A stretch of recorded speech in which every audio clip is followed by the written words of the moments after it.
Speaking of difficult situations, Chelsea have made a new offer, according to reports, for Kudus. They're offering players at the moment.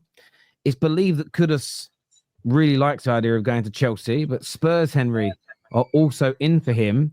How do you see this one panning out? Arsenal on the periphery, Chelsea now making the inquiries, but Spurs leading the race at the moment. How do you think this one's going to go for the old Spuds? Well, so far in terms of my predictions, I'm currently 0-3. So I'm not going to say he's going to be certainly joining Spurs. I mean, Romano said a couple of days ago that he's open to the move. I don't know who's reported that he's open to joining Chelsea, but if he's out there, it's out there. Did Chelsea really need him? They've just signed Jamie Gittins. They've just got João Pedro. They've got Delap. They've got Neto. They've got Palmer who can play out there. They've got, so many wingers. Whereas we're crying out for a player that can beat a man, be more creative. Kudus has played in the 10 at Ajax. He'd offer so much quality, which we need, and at a cut price at first it was 85 million release clause. Now it's 50 million. Tottenham should be all over this, considering we've lost out on. Well, now it looks like we've lost out on Eze. The club of Paul O'Keefe said we've pulled out of that. I'll be gutted. I'll be honest. If he ends up at Chelsea, and then you look at Semenyo at Bournemouth, just signed a new contract, which we were also after, according to Ornstein.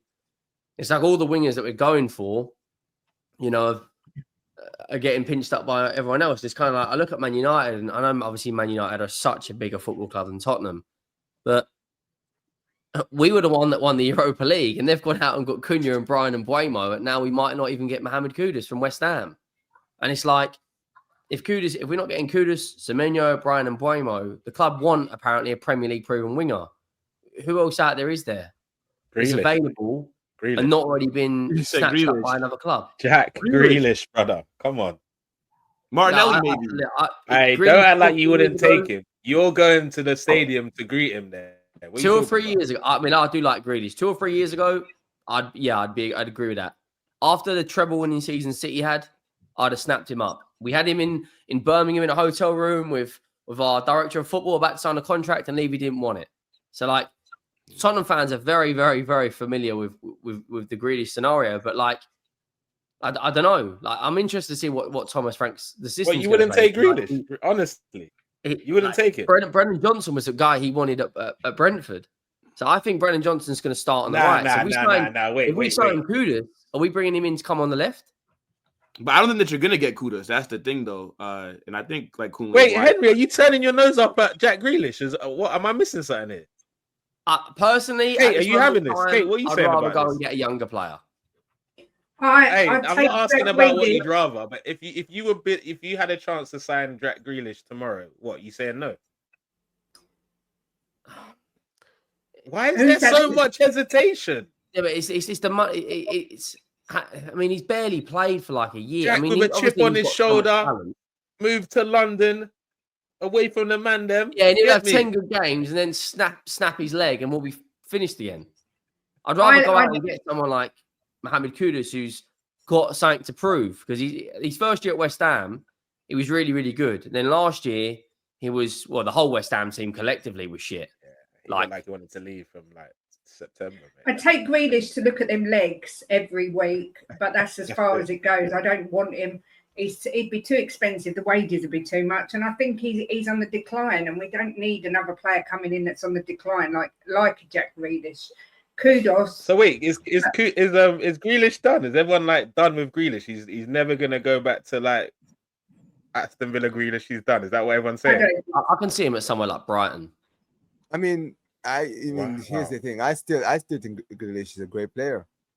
I just think. So you think there's a manager that can unlock him with a little bit of a chip on his shoulder? No. So this is the thing. That's the thing. When it comes, you have to understand, right? When you're playing under Pep, you have to be. There's a lot of qualities that you need to have if you're playing under Pep, right? And as much as a footballer as Grealish was, he just couldn't do the whole Pep thing. Now that doesn't mean he's a terrible player. It just means that system-wise, he can work on other systems, not on Pep's system. You understand what I mean? But I do believe that there's still a good player in there. There's still a But good was player in there. but was Grealish's issues more off the pitch than on the pitch? Because it seems like he's a bit of a party animal, but like that's why he Yeah, get but hooked off the pitch. I don't know, like if was it Yeah, but was there's it his there's form that loads people of were, players were, that were like that. upset with, or is that extracurricular activities? I don't know, man. But yeah, I think that'd be a good shout. Personally, For I'd rather Spurs. sign Kudus. Thomas Frank could get a tune out of him, but I just Have, don't want Kudus at Spurs. How about that? Fuck that, yeah. Have Ghana qualified for AFCON? Have Ghana qualified for AFCON? I don't think they have. Because obviously that's another thing. If we sign him, we're gonna be without him for a month. Oh. I don't know. Is anyone know in the chat? Have they qualified? Don't know. Oh no, they haven't. They haven't saying qualified. no. Someone said. They're not. No. That's right. Yeah, bring him. Chelsea don't need him. They've already got flipping. They've brought in Gittins. They've brought in Delap. They've got so many wingers. I mean, the likelihood is Paul O'Keefe saying that the Saudis are really interested in Son after the Asian tour. But then again, we've just signed Matthias Tell. Are we going to spend 35 million quid on him to sit on the bench? Yes. Like, you think so? I don't reckon he's any good, so why wouldn't you? Yeah, but I'm saying, are Tottenham going to go, It's only 30 million. It's not like 60 million. Yeah, but we aren't like you. We don't go drop 100 mil on players. Our record signing Solanke is 60 mil. Like we don't go and drop 100 mil on a player and then 70 million later on Havertz. We don't do that. Yeah, but So we're talking about 100 million. Wait, are you talking about 100 million for who? Kudus. I'm saying Tottenham don't go and spend. We spend a lot of money. But we it's don't 30 mil. When is 30 mil thing signings. was like, oh, we can't put him on the bench. We paid 30 mil for him. When was that ever the same? Ever? No, but okay, maybe not in Arsenal, but Tottenham don't roll like that. We don't spend 30, 40 mil on a player. Like look at the players done recently for big money. They've all come in and started, other than Richarlison. Everyone, Maddison, Van der Ven, Romero, Solanke, Johnson, they all come in to start. So my point is, if we sign Matthias Tell and then we go and drop 50M on Kudus, who's going to be our front three? Because someone's going to be unhappy. Well, here's the thing. But if you sign Kudus is going to be one of your key players next season. If of course, yeah, I agree. So yeah, that's why like spending the money they just mentioned, right? It's clear, just like you mentioned. Apart from Richarlison, every big money signing you've made is actually playing. So a player like Kudus is stature who you know is going to start. Like at the end of the day, you would want to splash the cash for a player like that who you know is going to start in the team. Yeah, but the problem, I get the problem that you have, Henry, is because the reality is Kudus is better than all the Chelsea's wingers. That's actually the reality. So I know what you mean in terms of they don't need him in terms of volume, but he's better than all their wingers. So that's when the Chelsea thing starts to get a little bit scary. With a Kudus, it changes a little bit for me. Like with the wingers they got right now, I still. Obviously, I got a little bit wrong with Chelsea last season, like saying that they're not going to finish in the top four, and they did. But I don't see them going to that next level with the current signings that they have so far. Like in terms of a proper title race, like pushing whoever wins the league to the end, I can't see that. With Kudus, that changes everything for me. Yeah, I think he's a good yeah, I think it'd be a great signing for both clubs. If I'm being honest, I think he's excellent, and I get why Arsenal and United are not looking at him because of the other players that we're linked to, but I think he's brilliant. I really do. How do you think Thomas Frank will do at Rottingham? We can't do any worse than Postecoglou, leader-wise. So. What, any worse? Win a European trophy? What? Hey, I mean, there's not going to be any hate on Ange here, mate. Not on my watch here. Big up Ange. Second season Ange.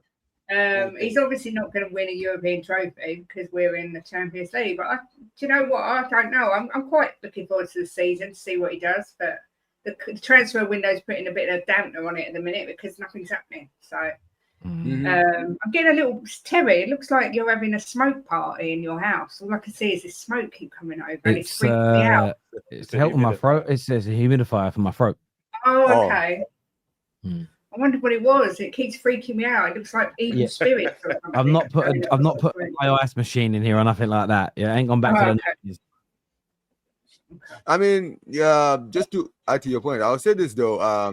Thomas Frank has a lot to prove for coming to Spurs, because look, it's great what you did. Like, what's that? Does he? Does he? I mean, no, because come on. This guy, this is like a big jump for him. Like, let's be honest, right? Okay, but in this first season, I don't think he'll be playing like with any sort of pressure at all, personally. I mean, I wouldn't necessarily say that. However, this is the thing, right? At Brentford, it's okay to just finish 10th every season, right? Because at the end of the day, that club is a club that are in the Premier League. Just happy. Isn't that okay for Spurs this season to finish 10th? Okay, listen. We know what Spurs' ambitions are. They want to be in the European places, right? I'm saying it could change after this first year. I can see like expectations changing, but the fact that he's come in from Brentford, Spurs finished 17th. And he's also playing Champions League football for the first time. I can't see the expectation being top 6, a good cup run, and all that stuff. It's maybe not top 6, but at least maybe get like bare minimum Conference League at least. Hey, it's Henry. Like, Kate, what are you not saying? Like, is that the expectation of him this year? Like, I'd take 7th next season. I'll take that. Okay, new manager coming in. I'll take that. Okay, what 10th and a good cup run? Are you taking that? Yeah. That would not be bad. I mean, considering what happened this season that had.